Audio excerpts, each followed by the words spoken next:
Սիրելի երևանցիներ, ուզում եմ մի կարևոր թեմայով խոսել, որին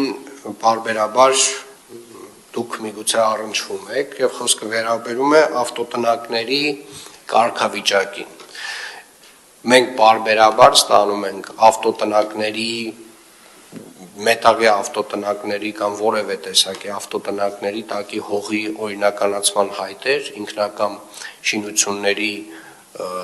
որոշման համաձայն եւ ստիպված ենք լինում մերժել այդ հայտերը, քանի որ դրանք մեծամասամբ գտնվում են ընդհանուր օգտագործման հողերի վրա։ Մեր գլխավոր հատակագծով հիմնականում բոլոր ավտոտնակները վերգետնյա գտնվում են ընդհանուր օգտագործման հողերի վրա։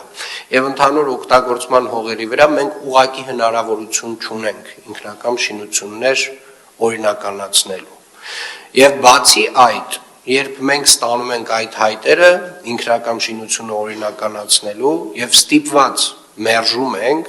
մենք նաեւ կառավարության 596-N որոշման համաձայն պարտավոր ենք քանդել այդ շինությունները։ Այսինքն մենք այստեղ երկընտրանք չունենք մեծ։ Եվ դրա փոխարեն ես առաջարկում եմ, հարգելի գործընկերներ, սիրելի երևանցիներ, կնքել հողի վարձակալության պայմանագրեր։ Այսինքն բոլոր ավտոտնակները չեն, որ քանդման ենթակա են։ Այսինքն եթե դուք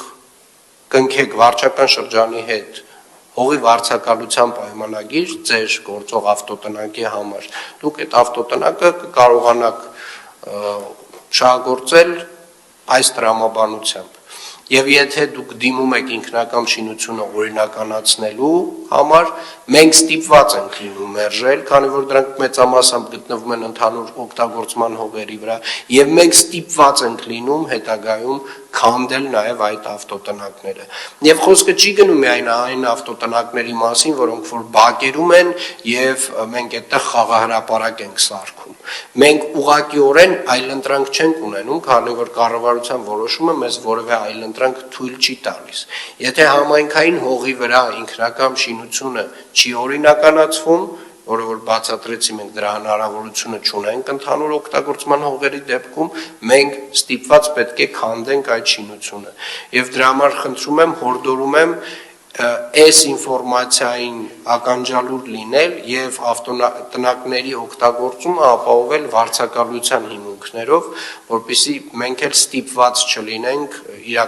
իրականացնել այս քայլերի շղթան, որովհետև մենք էլ հասկանում ենք, որ իրականում մեզ համար բացարձակապես առաջնահերթություն չեն այն ավտոտնակները, որ ոչ միտեղ ոչ մեկին չեն խանգարում,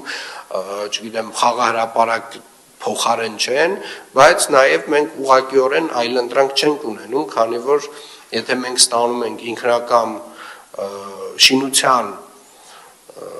օրինականացման հայտը, մենք ուղղակիորեն ստիպված ենք լինում եւ մերժել եւ ստիպված ենք լինում նաեւ քանդել այդ ավտոտնակները։ Հետեւաբար խնդրում եմ դեպի վարձակալություն ուղղորդենք մարդկանց, նաեւ տեղեկացնենք, որ սա է ընդհանուր մեր գործընթացը։ Գլխավոր հատակագիծը 99% դեպքերում էս թույլ չի տալիս օրինականացնել այդ կառույցները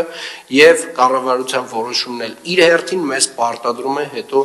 մերժման դեպքում քանդել, այսինքն մենք որևէ ընտրության հնարավորություն այստեղ չունենք։ Երևանի քաղաքապետարանը այստեղ ընտրության հնարավորություն չունի։